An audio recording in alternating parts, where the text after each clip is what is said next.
Bu kapı mesela onlardan kalma. O zamanlardan. O. Evet, arkasında kendi doğum günüyle alakalı Rumca yazdıkları var bir sürü böyle. Kapının arkasına. İşte biz bir çevirttirdik tabii burada. Hatta Rum bir komşumuz da var. Onun anlattığına göre yalnızlığından, doğum gününü yalnız geçirdiğinden, Gerçekten mi? İnanılmazmış. Tam çevirisi var da şu an yani ulaşamam ona. Gerçekten inanılmaz. Kışlar nasıl oluyor burada? Nüfus bayağı düşüyormuş. Ben öyle okudum. Vallahi 50-60 kişi falan oluyor işte kışın. Keyiflidir ama. Farklı bir atmosferi vardır. Tabii sakin oluyor. Sakin oluyor, rahat oluyor. Yok abi ya, hiçbir şey yok. Hastane bile yok burada. Bir yerimiz olsa Avşa'ya gidiyoruz. Avşa'ya geliyorsunuz. Okul var mı burada? Yok abi. Eskiden vardı, şimdi orası sağlık ocağı olarak kullanılıyor. Dostlar, herkese selamlar. Şu anda Avşa Adası'ndayım. Hemen iskeledeyim. Size şöyle iskeleyi de göstereyim. İskele hemen arkamda kaldı. Biletimi aldım Gestaş'a. Şu anda Gestaş'ı bekliyorum. Henüz gelmedi. Karşıda bakın şuradaki adayı görüyorsunuz. Şuranın adı Ekinlik Adası dostlar. Nüfusu 102'ymiş. Yani tabi yazın biraz daha fazla artıyormuş ama kışları 102'ye kadar düşüyormuş. Şimdi o adaya gideceğiz sizinle beraber. Adada ne var ne yok, yürüyerek gezilebildiğini okudum. Beraber bunu deneyimleyeceğiz. Size ada hakkında farklı bilgiler de vermeye çalışacağım. Güzel bir yolculuğa başlayacağız beraber. Karşıdaki Ekinlik Adası'nı dostlar bugün keşfedeceğiz. Şöyle size Avşa'yı göstermek istiyorum bu arada, bakın. Şurada şöyle güzel bir kuş var. Burada şu anda ocaklar açılmış, tezgahlar. Ustamız bir şeyler temizliyor. Midye olduğunu tahmin ediyorum. Arkada da insanlar bakın dostlar denize giriyor. Hava oldukça güzel ve deniz o kadar güzel gözüküyor ki. Masmavi bir deniz. Şimdi ben de Gestaş hala gelmedi. Normalde Gestaş böyle yapmaz. Fakat bekliyorum. Bu arada Ekinlik Adası'na da gitsem, Marmara Adası'na da gitsem, Erde'ye de gitsem 100 lira vermem gerekiyor dostlar Gestaş'a. Onun da bilgisini vereyim. Yolcu fiyatı yani 100 liraymış. Merkezdeyiz. Karşıya doğru gemi gelince yavaş yavaş geçmeye başlayacağız artık. Bakın burada gün batımı sofrası diye bir yer varmış. İnsanlar burada oturuyor şu anda. Keyif yapıyorlar. Belki benim gibi gemisini bekleyen vardır. Burada da farklı bir gemi. Buradan Tekirdağ, Erde'ye, Silivri'ye veya direkt İdo ile İstanbul'a da gitme imkanı var dostlar. Herkes Gestaş'ı bekliyor. Daha Gestaş'ta bir hareket yok. Bu arada eğer böyle benim gibi Avşa Adası'ndan herhangi bir yere gitmeye çalışırsanız buraya gelip buradan saatleri kontrol edebilirsiniz. Fakat şunu belirtmekte fayda var. Çok sık değişiyor. Çok sık ek sefer koyabiliyorlar. Aynı şekilde Gestaş'ta. Bazı günler bazı adalara uğruyor. Bazen bunu sık sık değiştiriyorlar. Havadan dolayı da değişebiliyor bu seferler. Bu yüzden dostlar bence gelmeden önce en güncel halini almakta fayda var. Ama genel olarak söylemem gerekirse Avşa'dan Tekirdağ 11, 13, 8.30 ve 15.30'da varmış. Yine yanında farklı bir gemi de var. Marmara Ro-Ro gemisi de var. Bunlar bazı zamanlar oluyor, bazı zamanlar seferler kalkabiliyor. Yapılması en doğru olan şey gelmeden önce doğruca teyit etmek. Bu arada gemi gözüktü. Yavaş yavaş Gestaş geliyor. Yaklaşık bir 20 dakikalık bir yolculuğumuz olacak. Artık yolculuğu beklemeye başladım. Evet, şimdi gemiden indim. Şu anda Ekinlik Adası'ndayız. Benim gibi bu arada inen insanlar da oldu. Hatta şöyle bir şey gözlemledim dostlar. Normal anladığım kadarıyla Avşa Adası'nda konaklayıp gezmek için böyle günübirlik buraya gelenler de mevcut. Bence çok harika bir fikir bu arada. Avşa'da eğer uzun süreli konaklayacaksanız bu da değerlendirilebilir. Ekinliğe gelinebilir. Şimdi bakalım şehrin merkezine doğru gideceğim. Öncelikle bir çay içmek istiyorum. Bugün çay içemedim. Şöyle Ekinlik Adası'nda güzel bir çayla başlayalım diyorum. Şöyle denizi göstereyim mi size? Deniz nasıl gözüküyor? Buralar birazcık açıkçası bakın şöyle yapraklar gerçi dökülmüş. Öyle bir pislik ya da kirlilik söz konusu değil. Zaten dostlar bu adada Türkiye'de ilk defa bakın hemen şimdi hatta önüne geleceğiz. Mobil atık getirme merkezi var. Sıfır atık. Türkiye'de bir adada sıfır atığın olduğu tek bölge burasıymış dostlar. Bunun da bilgisini vermiş olayım size. Bakın yine burada cam, kağıt, metal olarak ayrılmış. Şöyle çok güzel bir ağaç var. Şöyle ağacı göstereyim, altında şöyle oturmak için dostlar yerler yapılmış. Bu arada Gestaş'ımız, dönüşümüz kaçta? Neyse onu sonradan buluruz zaten. Şimdi şuraya doğru gidelim dostlar. Şurada bir çay içeyim ben. Çay vardır diye tahmin ediyorum. Selamünaleyküm. Hoş bulduk. Merhaba. Nasılsınız? Burada çay vardır değil mi? Çay içebilirim. Çay bahçesi. Burası çay bahçesi, tamam. Tamam, süper. Şimdi bakalım geldik, burada bir çay içeceğiz. Dostlar burada çay bitmiş maalesef. Şimdi yan tarafa doğru gideceğim. Söylediğim gibi merkezdeyiz. Merkez zaten ufak bir yer. Bakın şuraya kamyonla anladığım kadarıyla meyve sebze gelmiş. Herhalde buradan ya da daha farklı bir şey de olabilir. Evet. Yoğurt gelmiş, süt gelmiş görüyorum şu anda. Böyle kamyonetle Avşa'dan geldi dostlar. İnsanlar buradan geliyor, buradan alıyorlar. Hadi bakalım şimdi şuradan çay içmeye geçelim. Bari çayımızı burada içelim. Size çay fiyatlarını da göstereyim burada. Bakın Ekin Kafe'de çay 10 liraymış. Su 10 lira, Nescafe'de 15 lira. 10 lira yani aslında. Bir çay dostlar. Şimdi kendime bir çay söyleyeyim. Şöyle güzel Ekinlik manzarasında bir çayın tadını çıkartalım. Ben çayımı söyledim, şöyle gözüküyor. Gayet güzel. Bakın karşı tarafta söylediğim gibi. Bu arada anladığım kadarıyla kulak misafiri oldum. İsimlere göre veriliyormuş. Bu şekilde meyve, sebze, çok güzel kirazlar görüyorum. İnsanlar geliyor buradan alıyorlarmış. Zaten beraber aslında tüm Ekinlik Adası'nı keşfedeceğiz, gezeceğiz. Hatta biraz sonra başlayalım. Ben hemen çayımı bitireyim. Şurada gözüme çarpan şöyle bir yer oldu. Ekinlik Köy Muhtarlığı bakın. Çok ufak böyle küçük tatlı bir muhtarlığı var. Şuradan yukarı doğru çıkacağım. Burada harabeler varmış. Farklı birkaç plaj varmış. Buradan gidiliyormuş dostlar. Ben şimdi Burak'la beraberim. Sağ olsun kendisi beni buraları gezdirmeyi teklif etti. Çok teşekkür ederim öncelikle. Sen buralısın. Ekinlikliyim tabii. Biz yazları geliyoruz sadece buraya. Kışın 50 kişiye geçmez bir nüfusu var. Yaklaşık 1939 yılında Ekinlik Türk mübadilleri açılmış. Buranın adamın çoğu Kastamonu göçmeni. Kastamonu İnebolu. Şimdi şöyle başlayabiliriz. Burada 7 kardeşlerin evleri var. Bir tanesi bu. 1820 civarı bir şey olması lazım. Yapım tarihi olması lazım. Hepsinin üzerinde semboller var. Şimdi bir inelim. Ben size Olur, çok güzel olur. Mümkün mertebe. Vallahi çok teşekkür ederim ya. Çok güzel oldu. Eyvallah. Şimdi buraya giremeyeceğiz. Ben size bizim eski eve sokacağım. Tamam. Burada 7 tane ev varmış. Sadece 2 tane sahipli maalesef. Biri bu. Bir diğeri bu. Üzerlerinde çok enteresan semboller görebilirsin. Şimdi şuradakinin üstü sıvanmış birazcık ama bir altı çapa şeklinde bir haç var mesela. Evet şurada görebiliyorsun. gördüm köşede. Evlerin içi çok güzel aslında. Bizimki de bayağı harabe olduğu için göstereceğim şimdi. Bu harabe olma dönemi sanırım 1922 ile 26 arası burası boş kalıyor. Evet, yağmalanıyor. Yağmalanma Tamamen zamanına dayanıyor. ticaret veya hani taşıma yapan gemilerden inip boş kaldığı dönemde yağmalıyorlar. Yağmalıyorlar. Yani şeyler gelene kadar, bizimkiler bu taraflara gelene kadar. Gelene kadar o boşluk dönemde. Çerçevelerine kadar almışlar yani. Düşün, pencerenin çerçevesini yapmışlar. Burası çok bakım. Galiba Karadeniz'e götürmüşler. Tabii. Ben öyle okudum. Genel itibariyle zaten hani denizliği o dönem hani İnebolu, Kastamonu, Abana taraflarında çok şey olduğu için, bu ticareti çevirdikleri için o tarafa taşımış olmaları muhtemel. Şu an böyle. Biz burada yaşadık yani yıllarca. Yıllarca. Çok güzel bir yerdir normalde. Biraz dikkatli olalım. Şunu atlayarak istiyorsan üst kata çıkartırız çünkü sana başka bir şey, özel bir şey göstereceğim. Tamam süper. Çivi dahi çakmamış bizimkiler, öyle düşün.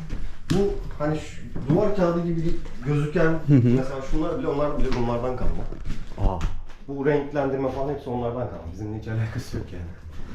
Burası normalde 3 katlıymış, galiba 40'larda bir deprem oluyor. 3. katı Evet. korkudan yıkıyorlar bizimkiler. 2 kata çevirmişler. 2 kat. Şimdi mesela burada çok enteresan, bilmiyorum hani ışık alıyor mu? Sana bir şey daha göstereceğim. Aslında Tamam. enteresan olan şey o yani çünkü.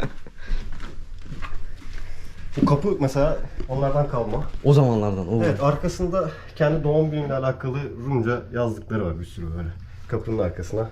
İşte biz çevirttirdik tabii burada. Hatta Rum bir komşumuz da var.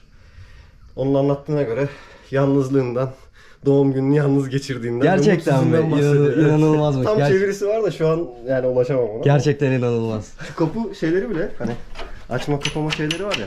Bunlar hep onlardan kalma. hepsi. Bunlardan kalma hepsi. Şu bile, bu önceden küvetmiş mesela. Bunlar da yıkanıyorlarmış. Çok enteresan, bana çok enteresan gelmiştik düğünde. Biz dolap gibi görüyoruz ya. Bunun için su doldurup burada banyo yapıyorlarmış. Banyo yapıyorlarmış. Oo. İçi mesela o yüzden şey, kaplı böyle. Demir, metal, alüminyum mu, metal mi? Levha var içinde. Çapalı haç sembolü var. Bir de göğüs sembolü var. Bu evdeki oturan kişi ebeymiş bu. Ebe. Köyün ebesiymiş. Evet. Bunu atlayacağız. Şu sıkıntılı. Bunu atlayacaksın kanka. Tamam atladım. Peki burayı bir restore etme çalışması gibi bir hiç girişim oldu mu sizden veya farklı bir devlet tarafından da olabilir? Devlet tarafından olmadı. Bizden yani çok ciddi şey istiyorlar abi. Para istiyor. Para istiyor.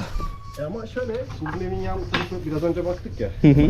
O bir restorasyon yaptı zaten, şimdi onu da göstereyim sana, fark edersin. Tamam. Bak, görüş sembolü şurada. Evlerin hepsine sembol koyuyorlarmış. Evet. Hani kim ne iş yapıyor. Belli olsun diye. Evet. Bak şöyle baktığın zaman restore edilmiş halini görebiliyorsun aslında. Bak, bir bizim pencereler bak. Evet, o şu tarafın tarafa. pencereleri bak. Hı hı. O tarafı bir düzeltme yapmış. Düzeltme. Normalde bu bölge komple 7 kardeştir diye geçen 7 tane ev varmış. Ve hepsinin arkasında ufak ufak şapeller, kiliseler varmış ama maalesef hepsi yok olmuş. Zamanla yok olmuş. Aynen öyle. Bir de hani fakirlik var, bu insanların hepsi işte ne diyeyim sana, o dönemin cahil yani bizim Doğru. akrabalarımız, büyüklerimiz ama yapacak bir şey yok. Eyvallah. Ha, dönemin şartları onu gerektiriyormuş. Ya şey kırıp kırıp yakmışlar yani yukarıdaki Evet. tepedeki kiliseyi bildiğin hani kırıp kırıp şeyde yakmış. Odunları ısınmak için. Aynen öyle. Yok, ağaç yok zaten memleket maalesef. Bir ağaçlandırmaya çok çalışıldı burası. Onu soracaktım, evet. Burada mesela Avşa'da da aynı problem var. Yangın çıkıyor. Yani Yangın. Avşa'dan da tahmin edersin. Trafodan bir kuş konuyor. O kuş düşüyor kuru otların içine ve şey yapıyoruz. Ondan sonra bütün köy halkı olarak Koşturarak yangını söndürmeye. Yangını söndürmeye çalışıyoruz. Burası mesela Remzi Gür'ün evi. Hemen Gür. yanında Hasan Doğan, rahmetli eski federasyon başkanı evi. Onlar da aslında Kastamonu'lu, onların da hani akrabaları zamanında Akraba. buraya göçmüşler.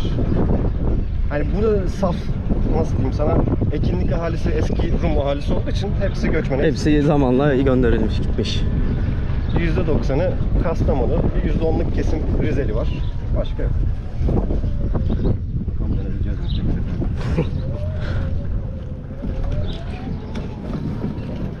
Dengesiz olabiliyor bunlar çünkü. Evet, doğru. Şurada kilise olarak kullanılmış ve kilise ve okul olarak kullanılmış bir yer orası. Orası da maalesef çok harabe ama yaklaşık 2007 yılında galiba 14-15 sene önce falan Bartolomeo gelip orada bir kutsama şeyi yaptı. O dönemin patriği. Orayı restore edecekler diye bayağı ümitlendik ama hiçbir şey, çivi bile çakmadılar. Yine olmadı. Yoksa Rum cemaati yapabilirdi yani. Geçen sene buradan göçen Rumların torunları geldiler. Limna adasında Nea Kuteli, buranın eski adı Kutelis adası. Nea Kuteli diye bir köy kurulmuş. Hatta burayla ilgili bir sürü fotoğraf gördük. İşte geldiler, bizim bilmediğimiz ama onların bildiği tonla mezarlık var adada. Hani onlara ait. Zamanla yok olmuş yani. Bayağı ayin yaptılar, şey yaptılar, ne derler? Ağladılar bizimle hep beraber. Öyle güzel bir şey oldu, tanışma oldu. Bizi davet ettiler. Büyük ihtimalle onlar da dedelerinden herhalde burayı Tabii. dinlemişlerdir. Tabii ki. Ve yani onların şu andaki köylerinin fotoğrafını gördüğünde çok benzer yapılar Benzer ve hani öyle bir koya gelmişler ki buranın neredeyse kopyası. Şimdi bir de eski harabeye gidelim. Tamam. Merkez bu kadar. Merkez bu kadar. Ufak köyümüz. 3 adet çay bahçesi var. Onun dışında Kumuli plajımız var. Orası çok daha güzel yüzme açısından. 2 tane güzel koyumuz var ama adanın her yerinden denize girebilirsin. Girebilirim. Deniz çok temiz. Boğaz akıntısı olduğu için arkamızda Çanakkale Boğazı var çünkü. Önümüzde Avşehir'le aramız. O yüzden burada hiçbir kirlilik olmuyor. Kirlilik yok. Çok güzel. Burada otel pansiyon var mı Burak? İnsanlar kendi evlerini pansiyona veriyorlar. Veriyor. Oradan faydalanabilir misafirler. Genel itibariyle çok fazla bilinmediği için zaten atıyorum eşin dostun tanıdığı insanlar geliyor. Evet, doğru. Yani çok fazla yabancı gelmiyor.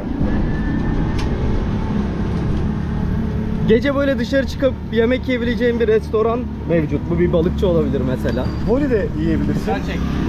Eyvallah. Voli de mesela gün içinde yüzmeye gittin, akşam için mesela şimdi Ersin abi geçti yanımızda. Ona istediğin balığı söyleyip akşam kendine yaptırabilirsin. Şu saatte geleceğim diyerek o işi organize ediyor. Organize ediyor. Ya da Ekin Kafe'de işte kokoreçti, tostu, dürümdü. Onlar da mevcut. geçinebilirsin. Şöyle bir inelim bakalım. Şimdi burası şeye geldik. Çok fazla içeri giremesek de en azından şey yapalım. Eski okul ve kilise harabesi. Kilise harabesi. Bu her tarafından kemik çıktı buranın. Öyle söyleyeyim. Burası mesela 1980 darbesinden sonra anayasayı yazan Orhan Aldıkaşlı'nın evi. O. Kalben Derneği'nin çok güzel bir yatırımı var. öksüz çocuklar için, öksüz ve yetim çocuklar için harika bir proje yaptılar. Marmaburnu tarafında, orası bayağı uzakta kalıyor. Onlar için orada bir tatil köyü yaptılar. Bir tatil köyü çok güzel. Ada sürekli şey yapmaya Bir çalışıyor. de burada bir sıfır atık var. Evet, proje olarak Proje Sıfır olarak projesi var. Balıkesir Merkez Belediyesi yürütüyor projeyi. Cumhurbaşkanlığı desteğiyle bildiğim kadarıyla. Şu anda işler durumda. Ama ne kadar faydalı olduğu konusu biraz tartışmalı. Biraz tartışmalı. Çünkü gelen personel maalesef istediği kadar yetişemiyor. Ama yani nasıl diyeyim ben sana? Yine de bir güzel- bilinç güzel bir girişim. Evet. Aynen bir bilinç uyandırır. Ya buraya gelmek isteyen ya da gelmek isteyen olursa neden gelmek isteyeceğini söyleyebileceğim tek şey doğa kirliliği. Evet, gerçekten. Şöyle gösterelim size de. Ya şu an dışına normalde çıkarız ama bayağı da şu an meşak. Meşak. Yoksa yani şu tarafta da 2 tane koy var. Çoğu hani yapılaşma olmuş, hani arkasına kendi işte site gibi yapmışlar. Hani oraya gene girersin istedikten sonra ama pek tercih etmiyorsun çünkü insanlar orada şey yapıyor diye. Yani denize girilmeyecek ya da şuradan giremezsin diye bir şey yok. Bir şey yok. Her yerden denize girilebilir. Çok güzel. Burası bir karabatak koyu. Karabatak. Karabatak diye geçiyor. Orası da öyle tertemizdir yani. Yüzmek denize girmek için girelim. Senin favori noktan neresi? Denize girmek için var mı? Ben voleye gidiyorum. Voley. Eyvallah. Kum voley o konuda muazzam. Güzel. Burada genç nüfus peki sosyalleşmek isterse akşamları mesela Şimdi ben geldim. herhalde sahilde oturuyorlardır diye tahmin ediyorum. 37 yaşına geldim. 37 eyvallah. Şimdi biz o dönemlere kadar hep voleye gittik. Yani akşam da olsa ya yürüyerek ya teknelerle voleye gittik. Çünkü voleyde hani tüketmek isteyen için alkol de tüketebilir. Yemek yemek isteyen yemek de yiyebilir. Adadan bağımsız ses, gürültü vesaire kimsenin kafasını ağrıtamayacağın için orada istediğin her şeyi yapabilirsin. Parti yapıyorduk biz yani. Ya da hep beraber tekneyle Avşa'ya gidiyoruz. Avşa doğru. Bir de Avşa çok yakın gerçekten Çok buraya. yakın. Yaklaşık 15-20 dakika sürüyor.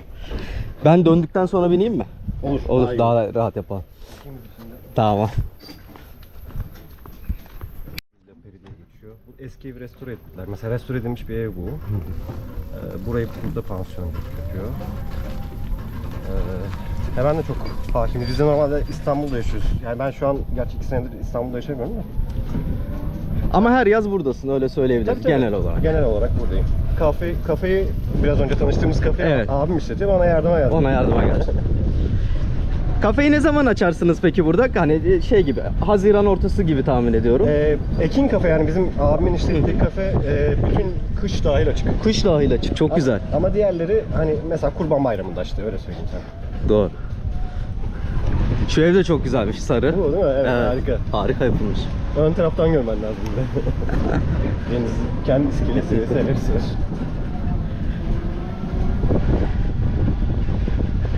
Cami bile eski şey.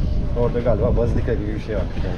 Burak şeyi merak ediyorum bir de buranın yerel halkı turistlerine karşı nasıl bakıyor? Herhangi bir problem yok.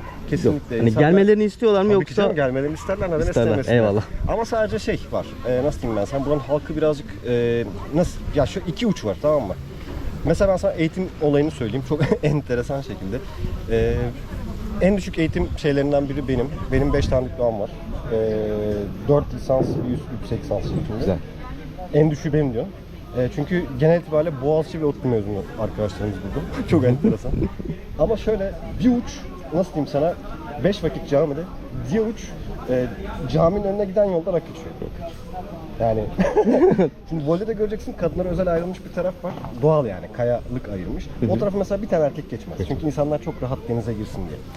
Onu bozan insana şey yaparlar. Nasıl diyeyim ben sana? Atıyorum sen yabancısın, geldin, kadınlar plajına doğru gittin. Ya kardeş gitme derler. Bir daha gitme derler. Üçüncüde de gitmeye kalkarsan arkadaşım hadi sen İşin buradan rengi git değişir. derler Buradan yani. giderler doğru. Burada iniyor muyuz? Evet. Tamam. Ben seni kutluya emanet edeceğim. Şunu da yiyelim. Tamam. Senin isim neydi abi bu arada? Kutlay. Kutlay, memnun oldum. Gökberk benim de.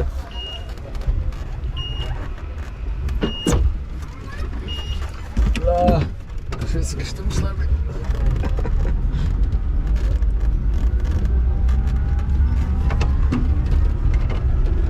Sen buralı mısın abi? Buralıyım. Yaz kış. Yaz kış buradayım. Oo eyvallah. Kendini bildin bileli buradasın. Kendim bildim bileli değil. Ya, tabii ya, uzun süredir buradayız.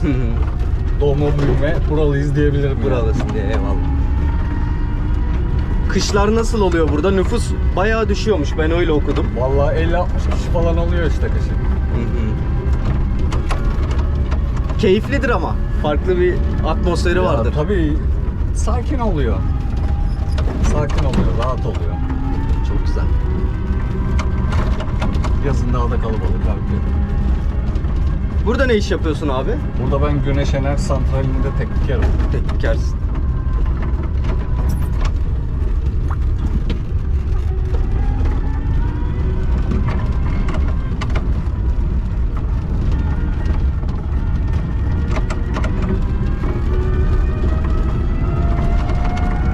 Sağ olsun abi beni buraya kadar getirdi. Şimdi Voli plajına geldik. Aslında buranın en meşhur plajı. Zaten Burak'ta da konuştuk. Gençlerin de tercih ettiği yer burasıymış. Şöyle önce bir denize inmek istiyorum. Size bir denizi göstermek istiyorum. Kendim de bakmak istiyorum. Plaj nasıl? Karşımızda Avşa Adası yok. Çünkü Avşa Adası'ndan burası gözükmüyor dostlar, bu koy. Ben buraya çok eskiden ufak bir tane bizde kayık vardı, sandal. Şuraya gelmiştik. Hatta eğer hafızam beni yanıltmıyorsa ben buraya da çıkmıştım. Biz burada oyun falan oynamıştık. Öyle hatırlıyorum. Tam da emin değilim ama açıkçası. Bu anlattığımda çok eski bir tarih. Şöyle size bir göstereyim dostlar. Denizi. Deniz muhteşem gözüküyor. Plaj da gerçekten güzel bakın. Şu tarafa doğru, yani küçük bir koy değil kesinlikle. Yine bu tarafa doğru da uzuyor. Burak'ın o bahsettiği doğal kayalığı aradım aslında. Tahminimce şuradan bahsetti kendisi. Bazı kadınlar orada denize girmeyi tercih ediyor demişti. Hatırlarsınız, herhalde o kayalığın arkasından bahsediyor. Şurada yine bir tenis oynamak için bir yer yapılmış. Burası da dostlar o kafe. Bakın Voli şöyle gözüküyor. Ağaçların altında çam ağaçları var. Şurada da incir ağacı var. Onun altına böyle konumlandırılmış. Zaten bir şeyler de yeriz ufak tefek varsa. Şöyle bir tadına bakarız. Soğuk bir şeyler de içebilirim. Oldukça sıcakmış. Rüzgar yok denecek kadar az. Deniz güzel. Hadi bakalım şimdi bir Voli'ye doğru çıkalım. Dostlar şurada zaten liste varmış. Patates tabağı mesela 100 lira. Sosis tabağı da 100 liraymış. Tostlar da var. Güzel. Köfte porsiyonu 350. Ekmek arası da 300 liraymış. Patso da varmış. Ben kendime bir patates tabağı söyleyeyim. Yanına da dostlar bir tane limonata alacağım. Şimdi benim patates geldi. Şöyle gözüküyor. Ketçap, mayonezi de var. Şöyle bir tane de limonata söyledim. Şöyle bir tadına bakalım. Güzel. Şekerli şekerli iyi geldi. Soğukmuş da. Valla patates de gayet güzel gözüküyor. Bir de bakın şöyle güzel bir manzara var şu anda karşımda. Söylediğim gibi Voli sahildeyiz. Bunun şu anda güncel fiyatı 100 liraymış dostlar. Bence şöyle bir sahilde, şöyle bir manzarada gayet uygun fiyat olarak da 100 lira. Çünkü Avşa Adası'nda tahminimce 200-250 liralara çıkmış vaziyette. Ekinlik'te mesela çay da 10 liraydı. Biz Gökçe ile beraber Çınaraltı'nda 15 liraya içmiştik. Yani fiyatlar Ekinlik'te Avşa'ya nazaran biraz daha uygun. Şimdi ben bu patatesimin tadını çıkartayım. Şu güzel sahilinde tabii ki de tadını çıkartacağım. Ondan sonra da buradan geldiğim gibi artık yürüyerek mi dönerim, yoksa bir otostop belki çekmeye çalışırım ya da yolda biri beni denk gelirse alır diye tahmin ediyorum. Çünkü dostlar şunu da fark ettim, gerçekten halkı çok sevecen, çok iyi niyetli. Ya Burak da mesela orada bir çay içiyordum kendisi. Buradan da tekrar teşekkür ederim. Muhtemelen bu videoyu izleyecektir. Güzel bir davette bulundu. Ben sana gösterebilirim dedi. Sağ olsun işinin gücünün arasında bana vakit ayırdı. Keza diğer abimiz de aynı şekilde beni kendisi buraya getirdi. Sağ olsun, ona da buradan çok teşekkür ederim. Ben patatesimin tadını çıkartayım. Ondan sonra da gerisin geri artık gitmeye çalışırız. Şimdi yürümeye koyuldum. 2,5 kilometreymiş. Yavaş yavaş yürüyorum. Şimdi drone için durdum. Bir yazılım güncelleme gerekiyormuş. Onu bakalım. Bekliyoruz drone'umuz güncellensin diye. Şöyle dostlar, aslında Avşa Adası'na bakan yüzünün hemen kenarındayım. Oradan da böyle yürüyorum dostlar. Yürümeye devam ediyorum. Çok güzel manzaralar. Zaten sadece ben varım. Bir de kuşlar var. Öyle söyleyebilirim. Şöyle denizi de size göstereyim. Deniz misler gibi gerçekten. Ama hava hafif rüzgarlı ve şöyle size bitki örtüsünü de göstereyim. Zaten Burak'la da konuştuk. Ekim yapmaya çalışmışlar ama hep yangın çıktığından bahsetti. O sebeple bizi böyle yeşillikler karşılamıyor maalesef. Karşı taraf hemen Karabiga. Şu elimde gördüğünüz dostlar. Şurası Avşa Adası ve hemen aslında şu tepenin arkasında gördüğümüz yerde Marmara Adası. Bakın şurada bir tane tekne var. Herhalde anladığım kadarıyla o şu an Ekinli'nin merkezinden kalkmış. Voli koyuna doğru gidecek. Bekliyoruz bakalım güncellenmesini. Benim çok vaktimi alıyor şu anda ama yapacak bir şey yok. Bu arada videoyu buraya kadar izlediyseniz ücretsiz bir şekilde bize destek olabilirsiniz. Kanala abone olup yorum yapıp videoyu beğenebilirsiniz dostlar. Aynı zamanda katıl butonu da aktif. Bu seyahatlerimize destek vermek isterseniz katıldan da bize destek verebilirsiniz. Videolarımızda süper teşekkürler kısmı da açık. Yine oradan da destek vermek isterseniz verebilirsiniz diyeyim ve videoya devam edelim. Benim yazılımım güncellendi. Güzel. Hadi bakalım. Şimdi kaldığımız yerden devam edelim dostlar. Tekneyle Avşa Adası'ndan buraya geliniyor. Belki de Avşa Adası'ndan geliyorlar. Şöyle arka taraftan dolanıp aslında o Voli'ye gidebilirsiniz. Şöyle bakınca Avşa Adası da çok büyük bir ada değil. Ve maalesef yine Avşa Adası'nın da yeşil olmadığını buradan aslında görebiliyorum. Buradan gerçekten çok ufak gözüküyor Avşa Adası. Bakın şu karşıdaki ada Avşa. Hadi bakalım. Devam edelim yolumuza. Haydi drone'um. Evet, aslında başladığımız yere geri döndük. Güne başladığımız yere dostlar. Şu anda Ekinlik Adası'ndayım. Merkezindeyim. Faruk'la karşılaştık. Sağ olsun kendisi beni tam o drone muhabbetlerini size anlattığım noktada tam drone'u topladım. Hadi yola çıkayım artık yürüyeyim diye. Faruk'la karşılaştık. Kendisi aldı beni buraya kadar getirdi. Gerçekten burada kiminle karşılaştıysam hepsi çok yardımsever. Hepsi çok tatlı dilli, güzel sohbetli. Valla harikaydı dostlar ya. Çok keyif aldım yani. Hem Ekinli'yi sevdim hem de buradaki insanları söylediğim gibi sevdim. Zaten bir yeri güzel yapan orada yaşayan insanlar. Şimdi şuradan şöyle bir de birazcık ara sokakları gezelim diyorum sizinle beraber. Şöyle birkaç ara sokağa girelim bakalım. Evet, adanın şimdi aslında kendimizi sahilin bir arkasına attık. Burada bakın odunlar kesilmiş. Arkası bir fırın dostlar. Bir ekmek fırını vardı arkada benim tahminimce. Oraya yönelik. Faruk beni gerçekten bu arada çok büyük bir dertten kurtardı. Bu sıcakta yürümek hiç istemiyordum. Çok iyi, çok güzel denk geldik. Yani dostlar o hani yürünebilir bir nokta aslında merkezden o sahil ama öyle çok da yakın bir yer değil ya. Yani sıcakta çok yürünecek gibi bir yer değil. Toprak bir patika yol çünkü. 2,5 kilometreymiş merkezde o sahilin arası. O da nereden baksanız sıcakta bir 40-45 dakika sürer. O yüzden dostlar buraya gelince bunu da göz ardı etmeyin derim size. Yürümek problemdi maalesef. Arka sokaklarını gezmeye devam ediyoruz Ekinliğin. Burada böyle güzel daha yenice yapılmış bir yapı görüyorum. Aslında ev fiyatları, arsa fiyatları hakkında da bilgi almak istiyordum. Fakat hiç öyle bir emlakçı, bir pano ya da internette bir yazıya denk gelmedim. Eğer bilen varsa yorumlar kısmına yazarsa da sevinirim. Buradaki arsa fiyatları, ev fiyatları ne kadarmış bunları da merak ediyorum açıkçası. Şöyle güzel bahçelerin arasından geçiyoruz şimdi. Benim internetten okuduğum bilgilerde aşağıda bir iki tane market olduğu söylenmişti. Halbuki burada A101 var. Yeni mi açıldı bilmiyorum fakat içini de gezeceğim. İçeride çekim yapmam çünkü yasak oluyor ama bir bakacağım ürünlere içeride ne var ne yok. Bildiğimiz A101 her şeyin olduğunu tahmin ediyorum açıkçası içinde. Şöyle bir içini gezeyim ben sizin için. İçini gezdim. Her şey var. Bildiğimiz A101. Gayet de geniş, gayet de güzel. Valla yeni açılmış tahminimce dostlar. Ve içerisi bayağı doluydu. Tabi buradaki insanlar, yaşayanlar ya da turistik olarak benim gibi gelenler alışverişini A101'den yapıyor. Hiç haberim yoktu. İnternette de hiç yazmıyor. Aklınızda olsun. Hemen merkezden biraz yukarı doğru gelince şurada A101'i göreceksiniz. Şimdi böyle bir yoldan sırtımı Ekinliğin merkezine verdim. Arkaya doğru gidiyorum. Daha fazla gitmeyeceğim aslında dostlar. Geri döneceğim. Size sebebini de söyleyeyim. Ekinlik Adası böyle bir kaşık gibiydi ya. Şöyle ve böyle büyüyordu. Büyük kaşık şurada kaldı. Şimdi biz bu ortadaki bu ince yerdeyiz. Bir diğer kaşığın ucu da şurada kaldı. Yani ben şuradan biraz ileri gidince aslında adanın arkasına ulaşacağım. Daha önce gittim ben oraya. Gerçekten orada hiçbir şey yok dostlar. Büyük sarp kayalıklar var. O yüzden oraya gitmenin de bir anlamı olduğunu düşünmüyorum açıkçası. Selam.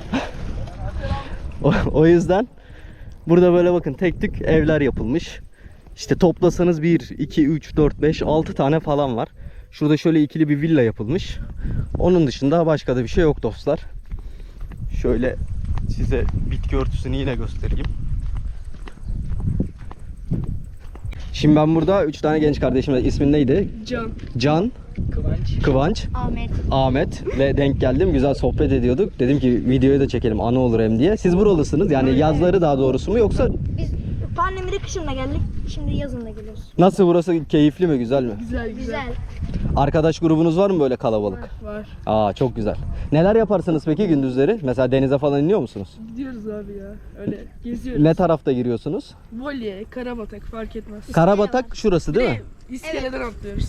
Hı, Ya, iskeleden. top sahası var. Sabahları hep oradayız. Top mu oynuyorsunuz? Aa, çok güzel. Akşamları peki ne yapıyorsunuz? Akşamları ya bir yerlerde oturup sohbet ediyoruz ya da gidiyoruz, meydan diye bir yer var, orada oyun oynuyoruz. Aa, çok güzel. Çok güzel. Merkez burası değil mi? Buradayız yani. Buralar size şeyi sorayım. A101 yeni mi açıldı? Bu sene mi açıldı? Yok hayır. geçen sene değil ya. Yok 2-3 geçen sene, değil. 3 2-3 sene oldu. Aa, internette hiç yazmıyor genelde.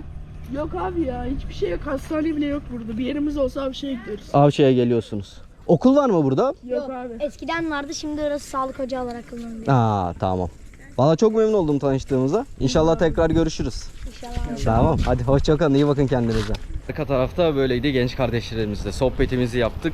Valla güzel, anlattıklarına göre eğlenceliymiş burası. Zaten o yaşlarda özellikle kardeşlerimiz de mutlaka video izlerken bana hak verecektir. Güzel bir arkadaş grubun varsa, böyle keyifli bir adadaysan da o anılar da unutulmaz, yaşanılanlar da hayatın en keyifli anlarıdır diye düşünüyorum bence. İlk geldiğim kafe burasıydı. Hemen yanında bir kafe var. Bir kafe daha var. Yanında cami var, muhtarlık var. Merkezi tekrardan size göstermek istedim. Şurada Tamam, olur. Gezsek de beraberiz. Gezsek de beraberiz. Avşa Adası yazarsanız da görürsünüz muhtemelen. Biliyorum, Ekinlik'teyim canım. Avşa'dan çok videom var, o yüzden söyledim. Memnun oldum. Görüşmek üzere. Güzel bir deniz kıyısında yürüyüş yapıyorum. Vallahi hava da misler gibi esiyor ve böyle rahatsız edici bir esinti yok. Çok keyifli bir esinti var. Yine denizi göstereyim size. Denizi merak ettiğinizi biliyorum. Ben de gittiğim yerlerde hep denizi merak ediyorum. Hem kamerada da gözüktüğünü tahmin ediyorum. Kendim de şu anda daha net bir şekilde görüyorum. Tertemiz bir suyu var. Hani şöyle bir tekneniz olur ya da ufak şöyle biraz açılıp bir dalsanız denize, misler gibi bir denizde yüzeceksiniz. Bu konuya emin olabilirsiniz. Burada dostlar tekne turları yapılıyor mu bilmiyorum ama genelde yurt dışında da yurt içinde de bu böyledir. Bu tarz yerlerde rica edersiniz, birkaç kişiye sorarsanız onlar size böyle bir ufak bir kayıkla tekne turu ayarlarlar. Burada öyle midir emin değilim ama olduğunu tahmin ediyorum açıkçası. Geldiğinizde zaten çok ufak bir bölge, hemen orada bir araştırma yaparsınız, bir selam verirsiniz, bir çay içersiniz, mutlaka biriyle anlaşırsınız diye düşünüyorum. Sizi böyle belki buradan alıp benim o az önce gittiğim plaja götürebilir mesela, öyle bir şey de yapabilirsiniz. Öyle şeyler de olduğunu tahmin ediyorum. Fakat öyle bir ibare görmedim açıkçası. O yüzden net bir şekilde vardır ya da yoktur diyemiyorum. Böyle sessiz, sakin, genç kardeşlerimizin olduğu, bisiklete biniyorlar bol bol. Çok keyifli bir adaymış Ekinlik. Evet dostlar, ben şimdi Avşa Adası'na geri döndüm. Bu arada bakın, Ekinlik'ten ayrılırken orada çalışan bir abi bana şu dergiyi hediye etti. Ekinlik Adası'na dair, Ekinlik'in tarihçesi. Şöyle gayet güzel. Bunu da okuyacağım mutlaka. Farklı ve güzel bilgiler mutlaka vardır içinde. Zaten farklı ve güzel bilgiler vardır zaten içinde. Mutlaka ilerleyen videolarda size bundan bahsederim. Bu arada Ekinlik'ten sonra bizi müthiş bir kalabalık karşıladı. Kalabalığa bakar mısınız? Avşa Adası'nda bayram bitmesine rağmen sezon artık Eylül'e kadar devam edecek. Yani ada tam anlamıyla boşalmış sayılmıyor Eylül'e kadar.